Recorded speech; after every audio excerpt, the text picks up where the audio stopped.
Hey everybody, this is Calvin back with another deck tech for the Squad Pauper League we're doing.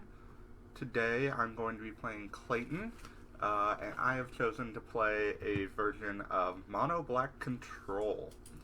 So I don't have much experience with this deck, but in general the kind of shell of it is a really good shell, and I think it'll be good. I don't know what Clayton is going to play, but I have a feeling that this is going to be a good matchup against him. So the deck is kind of divided into four different categories. There is Disruption, which I have over here, Removal, Draw Spells, and Finishers. So let's just start over here and go. So this is a mono black deck, so we just get to run all the swamps and not have to worry about any sort of mana difficulties at all. We're always going to be able to cast our spells as long as we have enough lands. So in Pauper, that's pretty good because it means we don't have to run all those tap lands, the life gain lands, the bounce lands. We just get to run Swamp and be happy with it. And because I'm awesome, I'm running all mismatched swamps. None of them make sense because I'm just that cool. So to start out, we have four Duresses. Duress is a super common card throughout Magic's history.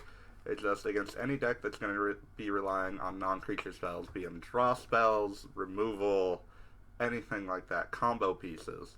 This gets rid of them for just one mana. It also lets us know exactly what our opponent is up to starting turn one, or if they're holding up anything in particular. And for one mana, it's hard to get anything better than that. It is restrictive. It can't take creatures, but against any deck that isn't strongly creatures, like the elf decks, the goblin decks, stompy decks, this is just an awesome. You get one for one, but you also just get information and can take away the most important piece of any hand. Following that up, we have three Liliana Specters. So at base, it's just a 3-mana, 2/1 flying. Which is fair value. It's not, amazing. It's probably nothing you would play in Pauper based on those stats. But when it enters the battlefield, each opponent discards a card. So that just allows us to apply a tiny bit of pressure, not much against decks that are already playing creatures out against you, but being able to jump or trade this for anything, and also just making them discard a card, can end up netting you a little bit of card advantage, which is really, important. Chittering Rats is awesome because he's a rat with giant claws, but he's also awesome because he does kind of the same thing as Liliana Spectre, only he puts the card on top of the opponent's library. So what this can kind of do is at a certain point, if you're lucky enough, if you can get them down in cards, you can almost lock your opponent out of the plays they can make. Because if you play Chittering Rats, it not only makes them get rid of that card, but it makes them draw it on their next turn. So if it was something they couldn't play or didn't want to play, then they're just going to draw it again anyway, and they're even down a draw step. So, Liliana Spectre, they can get rid of a card that they didn't need. Chittering Rats, even if they get rid of a card they didn't need, they just have to draw it again next turn like they top-decked Air. He's also a 2/2, which fights pretty well with a lot of creatures in the format. Not any of the big ones, but it's decent. 10-turn clock on its own. Onto our removal suite. We run a 4 Chainer's Edict. It's the basic, make them sacrifice a creature. There's Flashback 7, which is not unreasonable to hit in this deck. This deck runs really slowly. So getting to 7 mana and being able to flash it back works really well. It's not good against things that are going to swarm the board with a bunch of tokens, but along with some other things in this deck, can help get them down to a creature they have to sacrifice. Also, just a 2-mana sorcery kind of gets around hexproof and protection and stuff, and indestructible. It's just very good. 3 Victims of the Nights is also our follow-up. So it's a toss between this and Doomblade. So this, is a 2-mana instant. It's double black, which doesn't matter in this deck, but matters in other decks that aren't just running mono black. You get to kill a non-werewolf, non-vampire, non-zombie. So the big creature this doesn't hit is actually one we're running, which is Gurmagangler, the Gurmangler.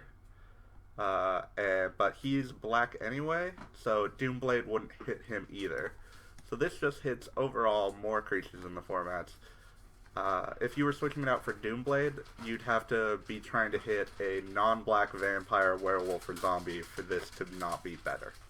At least in this deck. As I said, the double black can be prohibitive in other decks. You also run 2 Tendrils of Corruptions. They deal damage to a creature and you gain X life, where X is the number of swamps you control. It's 4 mana at instant speed, which, isn't the best for a removal spell. That's a lot of mana to be using to kill a creature. But the gaining life part is really, it helps a lot to shore up matches against aggro decks like Burn and stuff.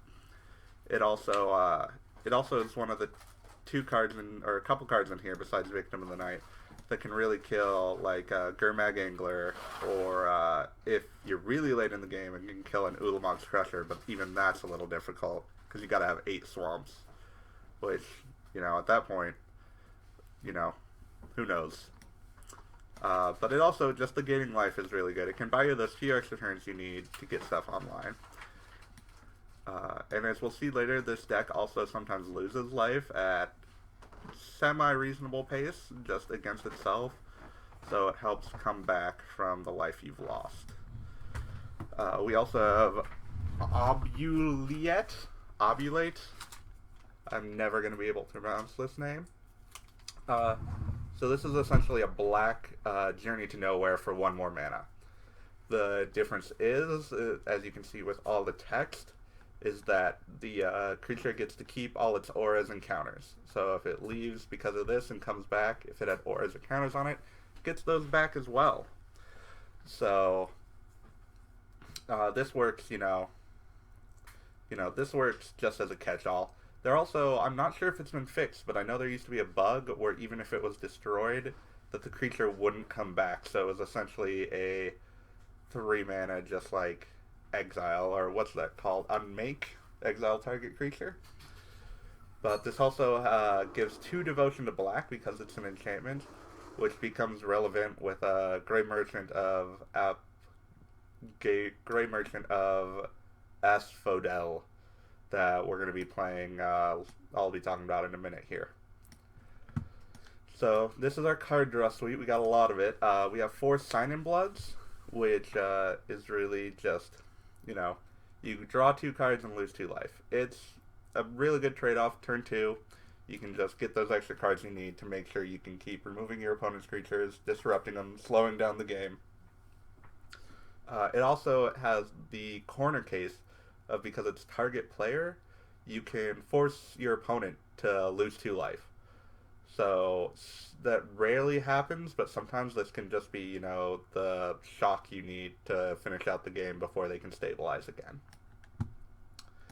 Phyrexian Rager is our 3 mana 2/2 that draws us a card and loses a life when it comes into play. This is just another way to, it gives half a sign, for 1 mana more, it gives half of the Sign-in Blood, and you get a 2/2 body. So just being able to have that body on the field while replacing itself is really valuable in this deck. Baron Moor, I kind of count as a card drawing, but, it's also just good as your first land drop. Enters tapped, and you can cycle it for a black. So this is another card. In a way, at a certain point, this becomes just kind of like a free, you end up running like a 56 card deck after a certain amount of turns, because whenever you draw it, you can just cycle it and get your next card. So that's pretty good. Running 4 of them, because we already have 19 swamps. So, where this will help sometimes just to play as a swamp, but a lot of time you can just cycle it. So our actual ways to win the game, because as you've seen here, we're playing a bunch of 2/2s, 2/2s, 2/1 flyers, and not a lot that can really, battle it out on the field. We have Grey Merchant, also known as Gary. When he enters the battlefield, the opponent loses X life and you gain X life, where X is your Devotion to Black, the number of black mana symbols you have on the field. So he's a 5 mana 2/4, and this is essentially almost like a Tendrils of Corruptions for creatures. You basically get to, blast your opponent for a certain amount and gain amount. And he counts for 2 himself, so if you have a Chittering Rats and Obulate, that's 6 life your opponent just lost and you gain 6 life. And that's just a huge swing. And if you play multiple of these, they can really kind of close the game out quick. You know, if you've ever played against it before, either in Standard or in Pauper, you know how good this card is.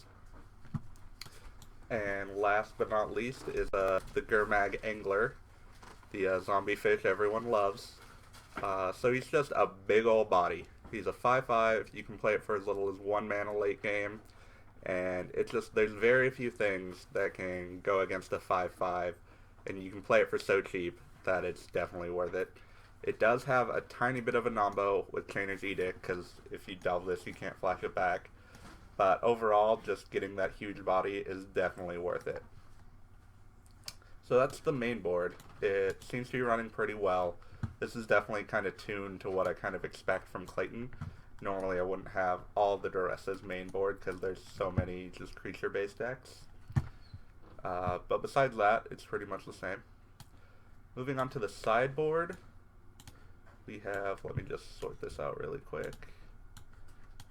There. So this sideboard is kind of cobbled together. I haven't nailed it down yet. This is what I'm playing. We have 2 Shrivels, which is really against elves or token decks. It can be kind of a Plague Wind in those decks. It can also just kind of give a mini fog effect against some decks where they're just, you know, swimming with a lot of creatures. You can save a lot of life by doing it. Actually, you can't do that because it's a sorcery. I guess I'll admit I haven't actually played with this card out of the sideboard yet. This is just out of why I have it in there. But it can help your creatures swing through, bring down 2/2s that would trade to 1/1s that don't. We also, or I guess that doesn't also help because man, I'm really bad at evaluating this card. It would do your own creatures as well. So I guess it's mostly just to kill all the 1/1s. Relic of Progenitus is just the base graveyard hate. It can, you know, take people off of Delve or Threshold mana in their graveyard, and being able to exile their graveyards can help. It helps against the Drake combo, getting rid of the Ghostly Flicker in their graveyard or whatever, and it just overall is just a solid card for graveyard hate.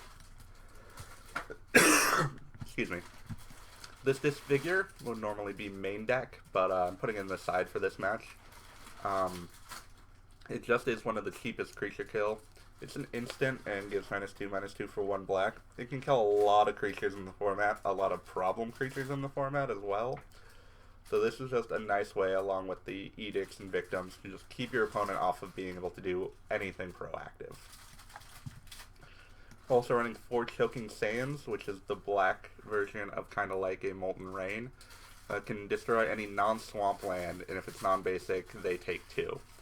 So against Tron, this can help disrupt the Tron lands against anything that's really reliant on their lands. It's mostly for Tron, if we're being honest, just because they're the only deck that really relies on those lands to get them through the game. So by taking them off, it can really slow them down. Wrench Mind is in there as just another discard outlet against decks that aren't running artifacts. You can really just disrupt them. 2 mana, they have to discard 2 cards. That's just a great value when you're trying to just slow down the game as much as possible. Don't let them play things out. Stunt their mana development. Just everything good you can do. So that's my sideboard. As I said, I'm not very experienced with this deck, but I think it's going to do good. And I'll see you guys when I start the match against Clayton.